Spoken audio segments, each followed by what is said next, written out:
तो बच्चों 12th board वालों के लिए मैं मैथ्स की कुछ आपको ट्रिक्स लेकर आया हूं, अलग अलग डिफरेंट चैप्टर के जो आपके क्वेश्चंस आप कर सकते हैं आसानी से सॉल्व। उसके लिए मैं आपके लिए यहाँ पर कुछ टेक्निक्स लेकर आया हूँ। वो टेक्निक्स आप ध्यान रखेंगे तो आप निश्चित रूप से 1 या 2 क्वेश्चन आप आसानी से कर सकते हैं। पहली method, trick number 1।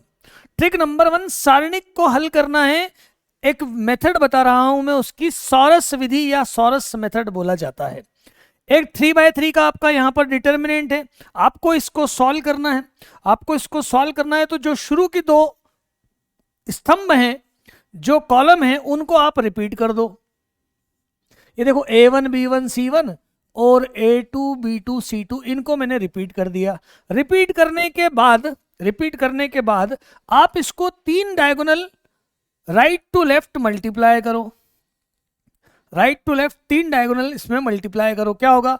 A1 B2 C3, A2 B3 C1 और A3 B1 C2। ये आपने एक तरफ के डायगोनल लिए और इनका आपने क्या किया? मल्टीप्लाई किया। और इसी तरह से इधर के डायगोनल ले लो, अपोजिट डायगोनल, और इनका मल्टीप्लाई कर दो। साथ में माइनस के साथ लिख दो। तो ये कितना हो जाएगा? इधर से लिखूं मैं A3 B2 C1 और फिर A1 plus A1 B3 C2 और A2 B1 C3। इस तरह से आप डिटर्मिनेंट सॉल्व कर सकते हो। ये इस डिटर्मिनेंट की वैल्यू है। एक शॉर्ट में देखें आप, ये वाला क्वेश्चन आया है, जैसे मैंने इसको यहां रिपीट किया, AC B और BAC लिखा। पहले मैं इधर मल्टीप्लाई करता हूं। आप देख पा रहे हैं तीनों क्या है? A³ plus B³ plus C³ है। और फिर इधर वाले मल्टीप्लाई करता हूं तो ABC और ABC, मतलब 3ABC है। ये क्वेश्चन का सॉल्यूशन हो गया। ट्रिक नंबर 2 बेटा, एक सारणिक 2/2 का और इसका आपको एडजॉइंट निकालना है। इसका एडजॉइंट निकालना है 2/2 का, तो बहुत आसान सी बात है। आप जो राइट डायगोनल है, जो इसका प्रिंसिपल डायगोनल है, इसको इंटरचेंज कर दो। A22 और A11 लिख दो, इनको बदल दिया और इनमें साइन बदल दो, A12 और A21। तो आपका एडजॉइंट तैयार हो जाएगा। 2/2 के मैट्रिक्स का आप डायरेक्ट एडजॉइंट इस तरीके से लिख सकते हैं। Trick number 3, limit n tends to infinite दिया है और इन्फिनाइट बाय इन्फिनाइट की इनडिटर्मिनेंट फॉर्म हमें दिख रही है। इन्फिनाइट बाय इन्फिनाइट की हमें इनडिटर्मिनेंट फॉर्म दिख रही है और हमें ये क्वेश्चन सॉल्व करना है। अब हमें ये देखना है, जब n इन्फिनाइट है, थोड़ा सा इमेजिन करो, यदि n इन्फिनाइट है, इन्फिनाइट मतलब 10,000 करोड़, इतनी बड़ी संख्या समझ लो। अब उसमें आप 1 ऐड करोगे तो वो 1 उसके सामने निग्लिजिबल हो जाएगा, 1 उसके सामने नगण्य हो जाएगा। तो आप ऐसे केस में, जब इन्फिनाइट बाय इन्फिनाइट बन रहा है, आप सिर्फ एक काम करो, जो भी ब्रैकेट में क्वांटिटी लिखी है उसमें केवल हायर पावर लिख दो। जैसे यहां पर सिर्फ n है, ये 1 आप भूल जाओ, इन्फिनाइट के सामने n³ लिख दो। इसमें 3 भूल जाओ, 2n की पावर 5 लिख दो। इसमें यहां पर छोटी पावर दोनों रिमूव कर दो, सिर्फ n² लिख लो। यहां पर सिर्फ 3n लिखो और यहां सिर्फ n की पावर 4 लिखो। आप देखोगे n टोटल ऊपर भी 9 है और नीचे भी 9 है, तो 2 की पावर 5 अपॉन 3³ मतलब 32/27 इसका आंसर आया। इन्फिनाइट वाली लिमिट को आप डायरेक्ट सोच सकते हो, आपके जो MCQs हैं इस टाइप से आप सॉल्व कर सकते हो। पर ध्यान रखना, ऐसा तभी करना जब पावर ऊपर और नीचे सेम हो और बीच में इन्फिनाइट बाय इन्फिनाइट, बीच में नीचे ऐसा नहीं आए, माइनस नहीं आ जाए, नहीं तो बात बदल जाएगी, फिर हमें रेशनलाइज भी करना पड़ सकता है। जब सीधे सीधे मल्टीप्लाई में इन्फिनाइट की लिमिट है, इस तरह से सॉल्व कर सकते हो।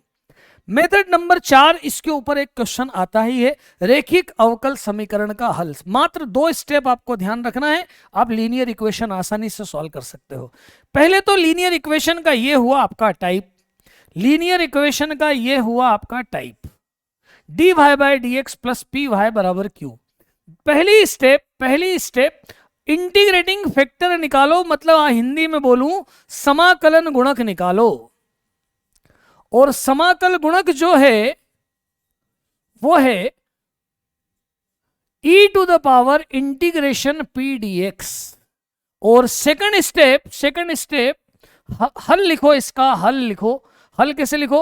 y इंटू इंटीग्रेटिंग फैक्टर बराबर q इंटू इंटीग्रेटिंग फैक्टर। बस यहां से क्वेश्चन आपका सॉल्व हो जाएगा।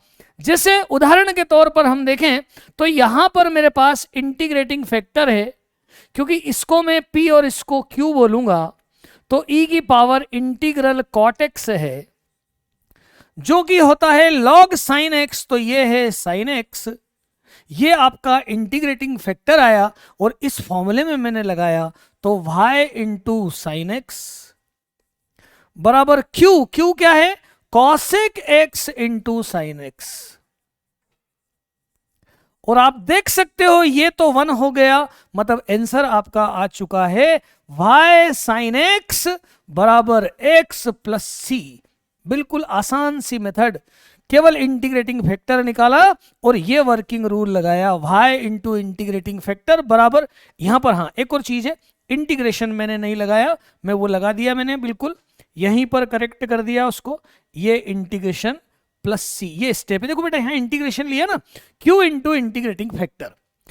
एक लास्ट मेथड, ट्रिक नंबर 5, इसके ऊपर भी क्वेश्चन आता है। दो लाइन ले रखी हैं जो समांतर नहीं है और कोप्लानर नहीं है। समांतर नहीं मतलब L1/L2 M1/N2 N1/N2 नहीं है, दो स्पेस में लाइन है। वो दोनों लाइन जहां पर शॉर्टेस्ट डिस्टेंस कट करती है वो न्यूनतम दूरी निकालने का क्वेश्चन एग्जाम में आता है। और उस न्यूनतम दूरी को निकालने का एक सीधा सा मेथड बता रहा हूं मैं। आप क्या करेंगे, डिस्टेंस के लिए सबसे पहले तो मैं यहां पर एक पहले लाइन खींच देता हूं और ऊपर दो डिटर्मिनेंट, दो सारणिक बना देता हूं, दो सारणिक बना देता हूं। ये मैंने दो सारणिक बना दी है। और इन दोनों सारणिक में L1 M1 N1 और L2 M2 N2 लिखता हूं। दोनों सारणिक में L1 M1 N1 L2 M2 और N2 लिखता हूं। अब देखना जरा, ये तो दोनों बराबर हो गया। फॉर्मूला याद रखने का तरीका, यहां पे लिखना IJ के, तो ये आएगा क्रॉस प्रोडक्ट, इसका ले लेना मॉड। और यहां पे लिखना एक वैल्यू निकाल के दूसरे में रख दो, मतलब x2 minus x1, y2 minus y1, z2 minus z1, और फिर इस पूरे का धनात्मक मान लेना, आपका शॉर्टेस्ट डिस्टेंस आ जाएगा। तो बेटा ये टेक्निक्स आपको कैसी लगी? बढ़िया लगी होंगी। 5 तरह के क्वेश्चंस मैंने आपको बताए, 5 टेक्निक्स बताई है। इन टेक्निक्स का यूज करो और क्वेश्चन की प्रैक्टिस करो। एग्जाम के लिए all the best. Thank you all.